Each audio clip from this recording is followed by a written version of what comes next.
जी दोस्तों, अब इस वीडियो में हम देखेंगे कि किस तरीके से हम अपनी PHP के अंदर माइस्क्ल की क्यूरीज वगैरह को यूज़ करते हैं।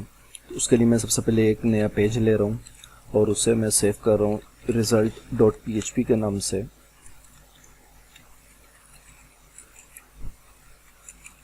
अब इसके अंदर मैं सबसे पहले जो है वो कनेक्शन की जो फाइल थी हमारी उसको इंक्लूड करेंगे हम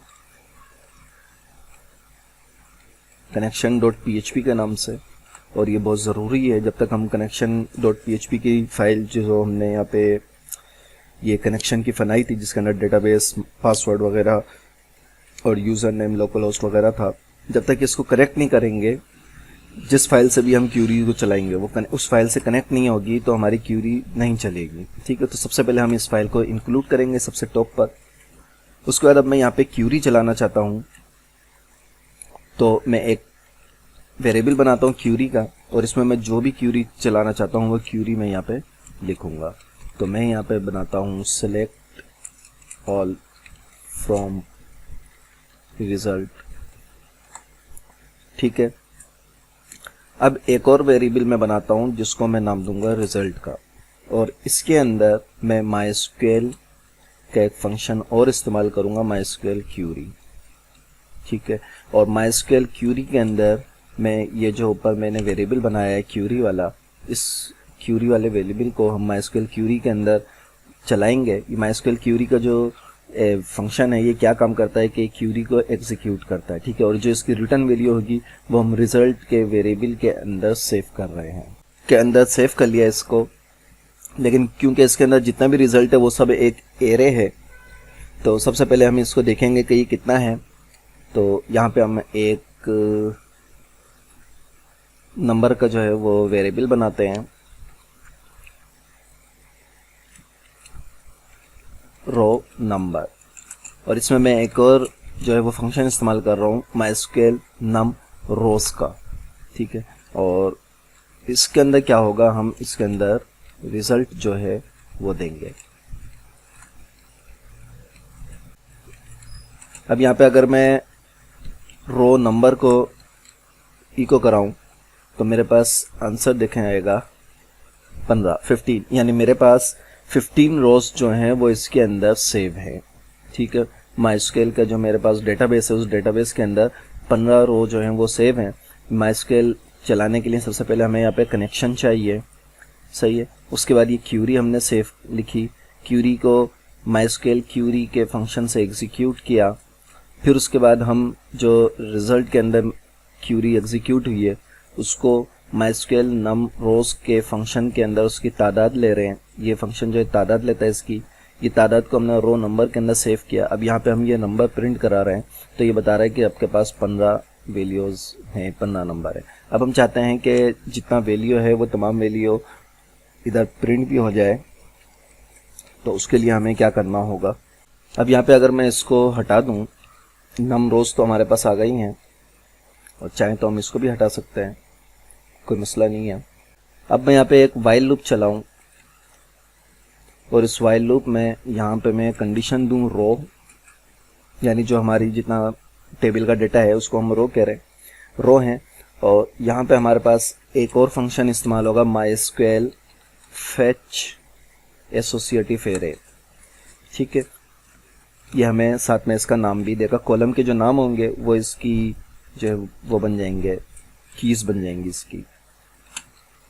अब ये जो रिजल्ट आ रहा है वाइल लूप मैंने चलाया है और उसकी कंडीशन मैंने दी है कि एक $रो का वेरिएबल बनाओ, वो जब तक छोटा हो, किससे वो छोटा होना चाहिए। ये जो माइस्क्ल फेच एसोसिएटिव का जो फंक्शन है ये भी हमें रोज देगा, तादाद देगा, और उनका नाम भी हमें साथ में देगा। जो हमारे पास कॉलम है उनका नाम हमें ये देगा। जब तक वो हैं तो ये लूप चलता रहेगा। उसके बाद मैं इसमें इको करा रहा हूँ $रो, और जो हमारी फील्ड का नाम है एस नेम वो मैं यहाँ पे ले रहा हूँ। अब इसको सेव करें और चलाएं ज़रा। नो, छोटा नहीं, बराबर। तो अब ये देखिए हमारे पास ये कंडीशन यहाँ हमने गलत लगा दी थी।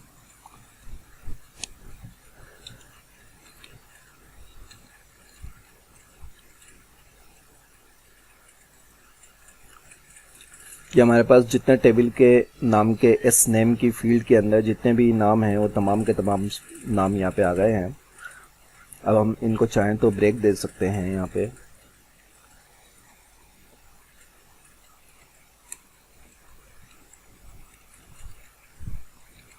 यहाँ पे हम इनको ब्रेक दे दें तो ये देखिए एक एक नाम वहाँ से जो है वो यहाँ पे आ चुका है। और सेम इसी तरह हम पूरी टेबल का डेटा जो है वो ले सकते हैं। अब अगर एक मिसाल देख लेते हैं कि अगर हमें पूरी टेबल का डेटा चाहिए हो तो हमें क्या करना होगा। तो उसके लिए मैं यहाँ पे थोड़ी सी चेंजिंग करूँगा, इसको हटा देते हैं। सबसे पहले मैं टेबल के एक रो बनाऊँगा जिसमें हेडर होगा और उसमें मैं जो है यहाँ पे टेबल का नाम और ये सब चीज़ें उसके अंदर मैंने दी हैं। ठीक है, इसको यहाँ इको करा सेव करके देखें तो ये टेबल का नाम, मार्क्स वगैरह ये सब चीज़ें आ गई हैं। उसके बाद मैं फिर वाइल लूप लूँगा और वाइल लूप पे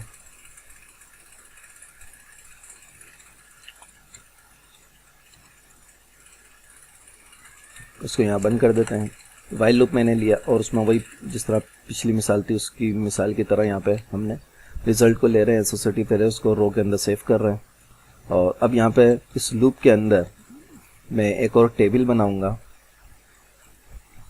और इस टेबल के अंदर मैंने यहाँ पे हर कॉलम में जो है वो एक एक आईडी, एस नेम, मार्क्स ले लिया है। यहाँ पे पहली में आईडी है तो यहाँ आईडी ली, फिर स्टूडेंट नेम है, स्टूडेंट नेम लिया, यहाँ मार्क्स है, यहाँ पे मार्क्स लिया।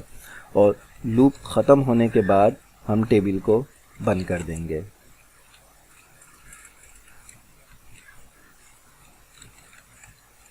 ठीक है, इसको सेव करें और सेव करने के बाद अब ज़रा रिज़ल्ट हम देखते हैं। तो ये देखिए MySQL के और PHP के कॉम्बिनेशन के से ये इतना सा कोड हमने लिखा तो उसके बाद ये पूरी टेबल हमारे पास PHP के result.php के पेज के ऊपर पूरी टेबल बनी हुई आ गई, जो कि उसमें है, डेटाबेस में बनी हुई है। अब अगर यहाँ पे हम कोई चीज़ चेंज करते हैं, फॉर एग्जांपल इसके शाहिद अहमद ख़ान को मैं 100 कर दूँ, सही है, तो अब ये यहाँ पे देखिए 100 हो गए। लेकिन ये हमने चूँकि मैन्युअली करी है, ये हमने मैन्युअली करा है। और अगर आप देखें तो पिछली वीडियो में हमने एक प्रोग्राम बनाया था जिसमें ये 100 तक नहीं होना था, सिर्फ 99 तक नंबर आने थे। तो अब आपने इस वीडियो में देख लिया कि किस तरीके से हम PHP के अंदर सबसे पहले कनेक्शन इंक्लूड करेंगे, उसके बाद क्यूरी लिखेंगे, फिर उस क्यूरी को MySQL क्यूरी में चलाएंगे, उसका रिजल्ट वेरिएबल में लिया। यहाँ पे हमें सिंपल एक टेबल बनाई जिसका फर्स्ट रो जो है वो हमने बनाई है।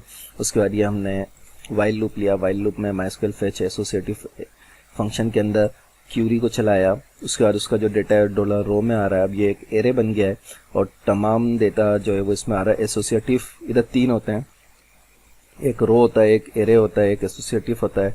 तो एसोसिएटिव में यह है कि ये नाम लेता है, तो अब हमें यहाँ पे SID, SNAME, एक मार्क्स, ये वो नाम है जो हमारे पास डेटाबेस के जो IDs जो कॉलम है उस कॉलम के नाम है। SID, SNAME, मार्क्स, ये उसके नाम यहाँ पर आ रहा है।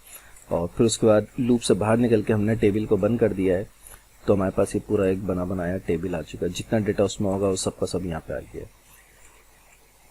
तो अब अगली वीडियो में हम इसके फंक्शंस के बारे में पढ़ेंगे कि MySQL के कितने फंक्शन होते हैं और इसके अंदर क्या क्या काम होता है। अगली वीडियो में हम उसको देखते हैं।